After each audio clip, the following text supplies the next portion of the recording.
Hello ladies and gentlemen, Nick here, and welcome to my review of Doctor Who The Mind Robber. Hi everyone, sorry, I meant to say welcome to my review of Doctor Who The Mind of Evil, not The Mind Robber. I've already done that.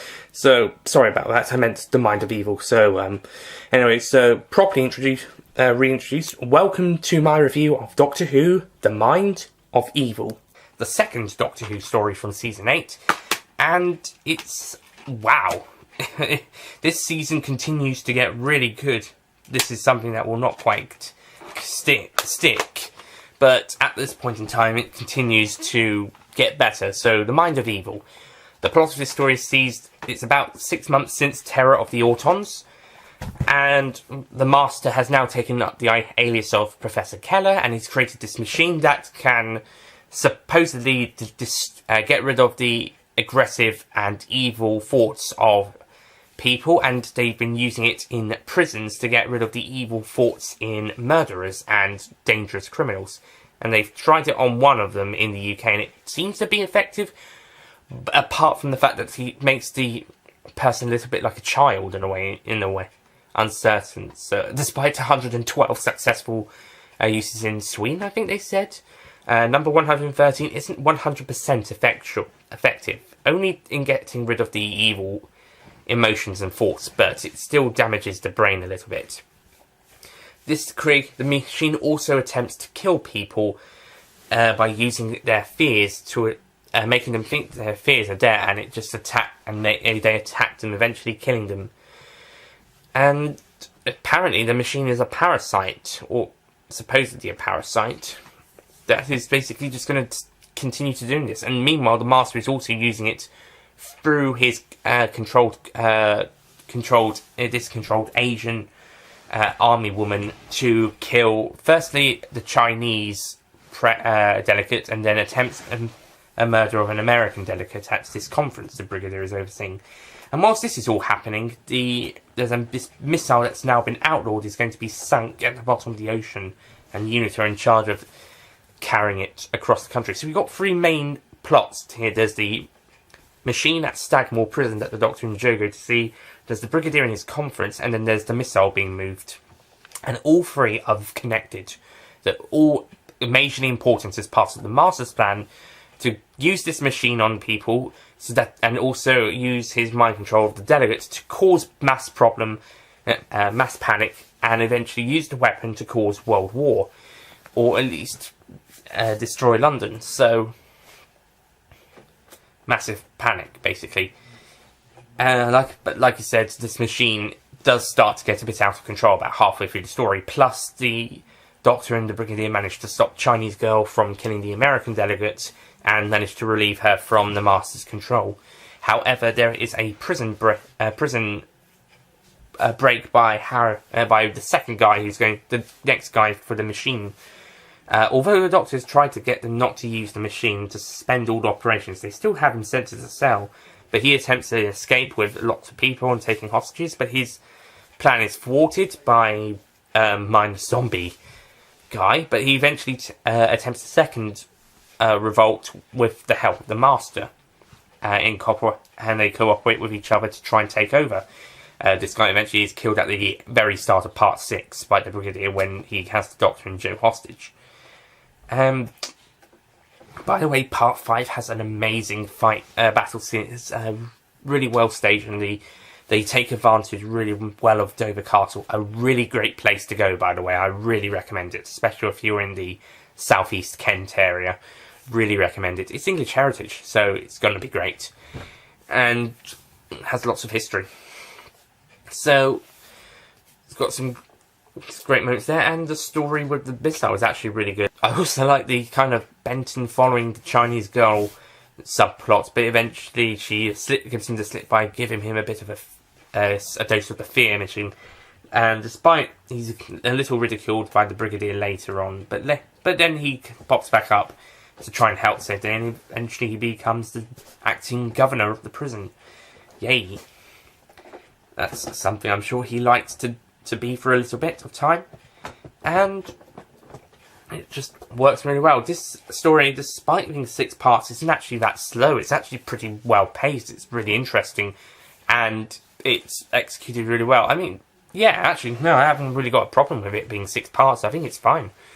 Got lots of great moments, and it just works really well. And the whole thing with the missiles, that's actually pretty good as well. How it's handled in the conference early on, and the Doctor's stuff with the Chinese delegates, that is really good. That's actually really great stuff. It's a bit of a distraction from the overall story, and you could have lost it, but it's still a very good. It's still very good. I don't think it's quite the perfect story though. When the Doctor's kicked up to the machine and he's seeing some of his enemies, the Dalek voices. Oh gosh, those Dalek voices. I mean, they're going to be bad next season when they come back, but this time they're at their weakest for a long time in this story. They're not that great. But I'm glad to see images of monsters from the first 2 Doctor's eras pop up, flashing past the 3rd Doctor. It looks really good. But it's just a shame that those Dalek voices weren't that great. Next season they're going to be even worse, I think, or at least as bad. Despite some little nitpicks and little issues, it's not too much to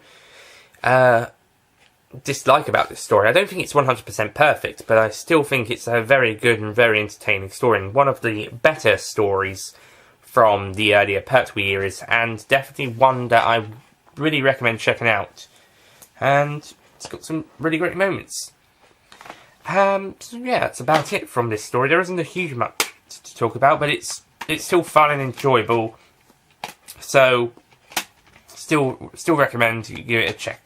You check it out, and yeah, it's good. So I'm going to give The Mind of Evil a 9 out of 10.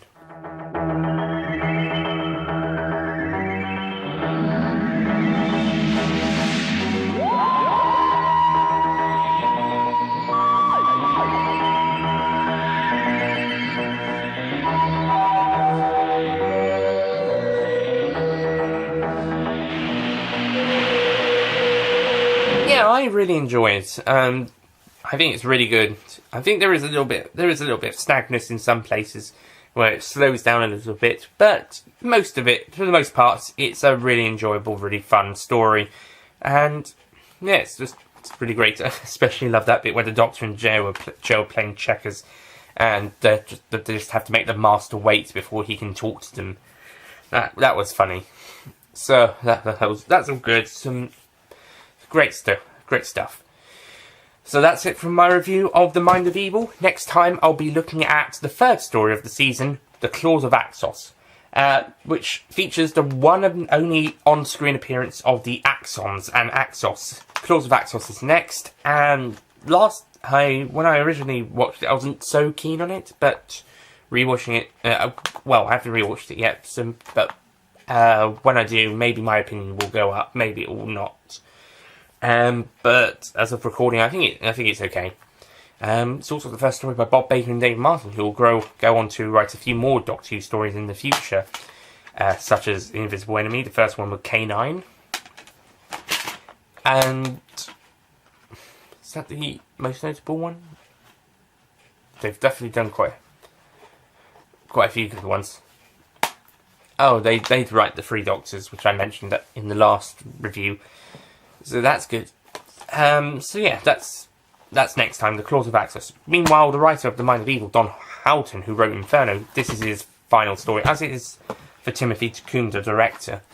So they go on a bang. With Tomb, he was basically banned after overspending on the budget of this story. So, but it's a pretty great story to get fired over. So yeah, I mean, if I was directing and I overspent the budget, I'd rather overspend it on a story that ended up being good rather than something that ended up being bad. So at least he can say, well, at least I was fired over making a good story rather than a bad story. And same for Don Houghton saying that he would leave after a good story rather than a bad story. So that's it. Thank you for watching, and I'll see you guys next time. Goodbye.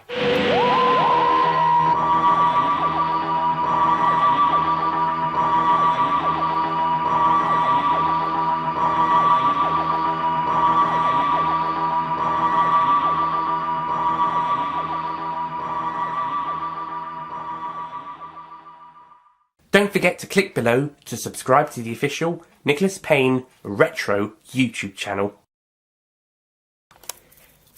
And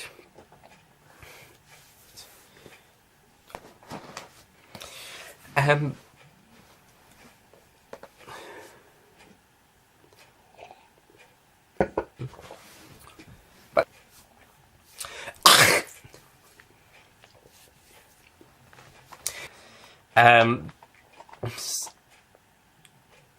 think they're definitely called axons in one of their forms. There might be axos in the other, or axons or something.